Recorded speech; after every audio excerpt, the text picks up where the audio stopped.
Friends, today something happened in the British Parliament that shook the entire political landscape.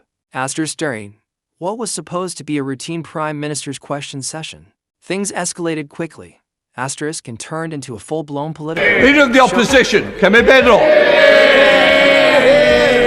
Mr. Speaker, when Labour negotiates, Britain loses. He talks about a hat trick of deals. They are own goals. In 2020,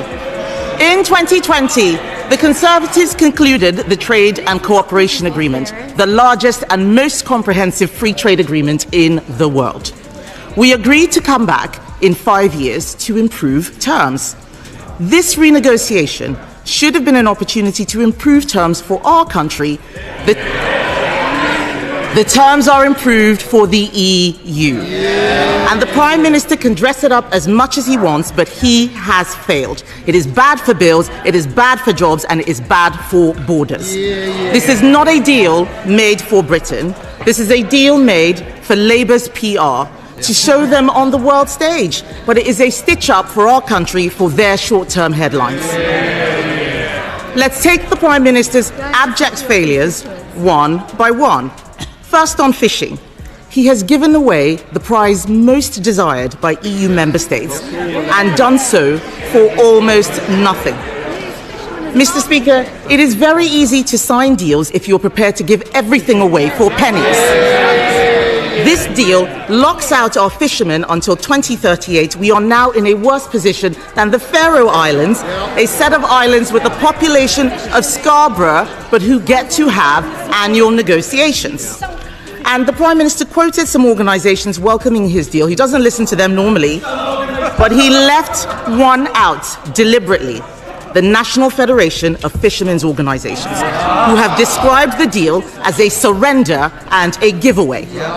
This is a Prime Minister who would pay to give away his family silver. Why is the Prime Minister selling our fishermen down the river? Is it because they don't vote Labour? Second, on food and agriculture, the Prime Minister is going to pay the EU, Mr. Speaker, he's going to pay the EU to abide by laws that we have no say on. While British farmers struggle with the family farms tax his Chancellor has imposed on them, their regulations will now be made in Paris and enforced in Brussels. It is a total capitulation.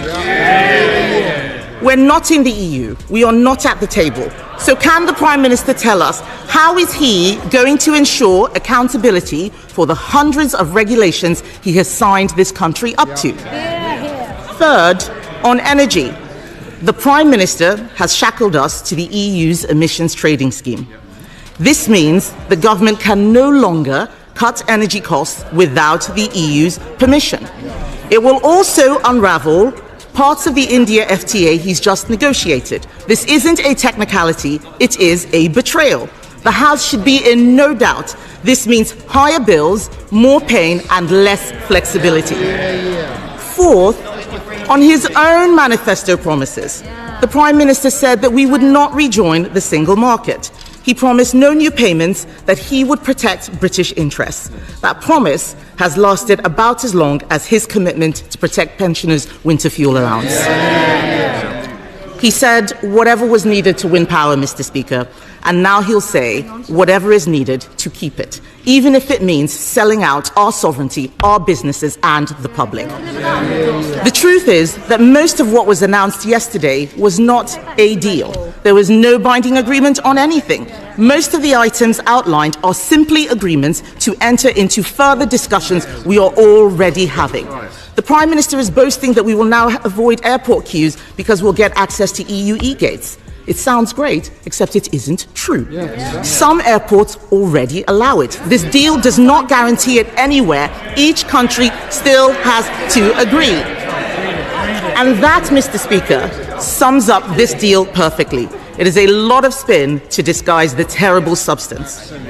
Having previously ruled out a youth mobility scheme, the Prime Minister is now desperately trying to hide his latest U-turn by rebranding it as an experience. This is risible.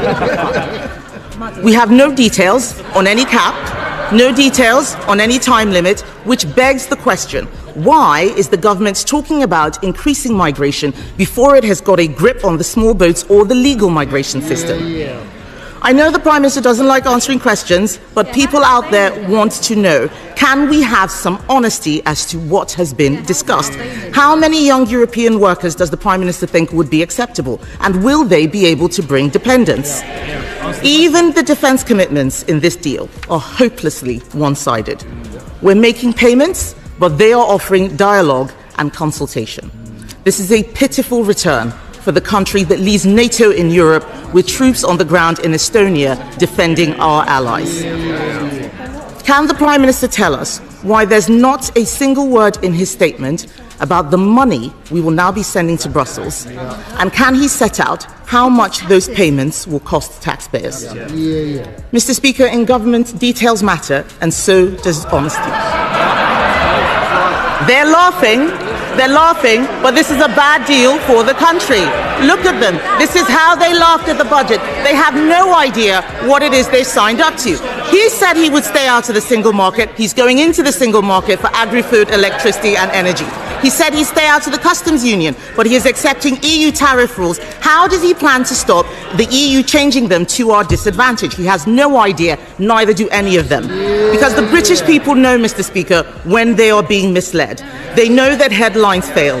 He didn't listen to the CBI on the jobs tax. He didn't listen to the FSB on the family farms tax. This deal has already unraveled. The damage is becoming clear. The political consequences will be huge. And here he is trumpeting his success. And when he stands up in a moment, he'll deflect, he'll dismiss, he'll distract. But we all know the truth. This was a fiction of a speech, a fraud of a deal, a failure of a Prime Minister.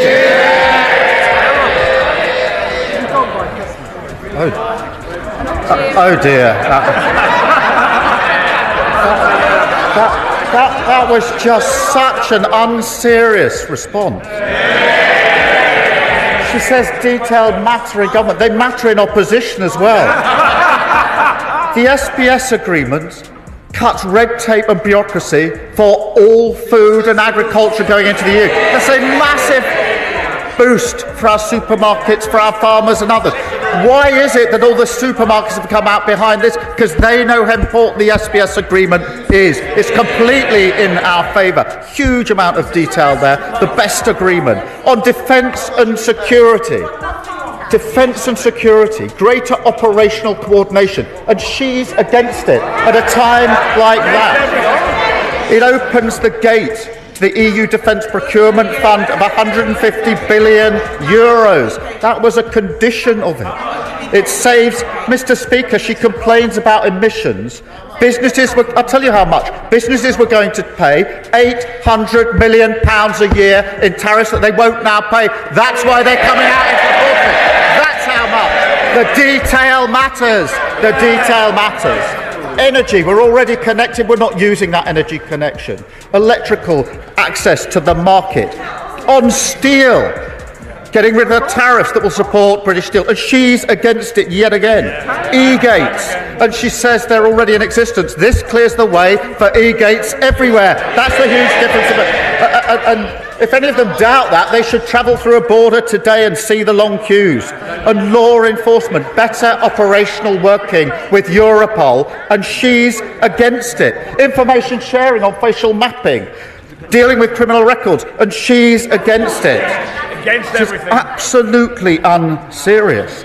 She's also against the India deal, which of course does huge things for trades like whiskey, where their only concern is whether they can produce enough. They've been absolutely clear about supporting the India deal, a deal they tried to do, and she now says she's against it. The US deal, which saved thousands upon thousands of jobs in car manufacturing, and JLR. I don't know whether she had the chance to do that trip to JLR, but she really ought to before she responds like that again. The US deal that reduces tariffs on steel so our steel can be sold into America, and she's against it and supports our whiskey and gin. Mr. Speaker, she is against every single deal. She's the only ex-Trade Secretary who's against every single deal. This deal has been welcomed broadly because they're good deals. Now let me turn Oh, Mr. Speaker, you don't get a great long list of endorsements from all of the business associations, all of the companies. It's just they're so unserious that they're lost. They're lost into a descent in the abyss. They used to be a proud party of trading agreements. They have slid off into the abyss. That's where they are. And Mr. Speaker, on fishing, none of the rights negotiated by the party opposite have been removed. None of the rights. No change to access to coastal communities, the same as before. No reduction in the British quota or increase in EU quota, same as before. Reciprocal arrangements, same as before. What is new, Mr. Speaker, is the SPS agreement for the first time and permanent. They were unable to do this. That reopens the EU market for shellfish and makes it much easier to sell British fish into our largest trading partner. And Mr. Speaker, that's hugely significant because 72% of British fish is traded into EU markets. It's now easier to do that. And we're backing that with £360 million for our fishing and coastal grants. Mr. Speaker, she talks about the youth experience scheme. It is a capped scheme. It is time limited. It is capped. It's time limited. It is balanced. Mr. Speaker, on relation to standards, the truth is this: we are currently aligned in our standards. We just don't get the benefit of it. We want to continue to have high standards, and that's what the British public want, and that's what this deal delivers. We will have a role in shaping any future rules, and application of them is specifically subject to our constitutional arrangements. We will have a process in this Parliament to apply the rules. But let's be clear, we are already applying those rules at the moment. We're just not getting the advantage. This strips that away. It's good for our country. Keir Starmer, leader of the Labour Party, came under heavy fire over his recent deal with the European Union, and within minutes, the atmosphere in the House of Commons was charged with loud voices and sharp accusations. MPs from all sides accused him of flip-flopping on key issues and not being honest with the British public. Some said this deal doesn't benefit Britain at all. In fact, it harms fishermen, farmers, businesses, and ordinary people. They accused Starmer of giving away UK fishing rights to the EU just to win headlines. Even the National Federation of Fishermen's organizations called it a giveaway and a surrender. In the biggest accusation, this deal wasn't made for Britain.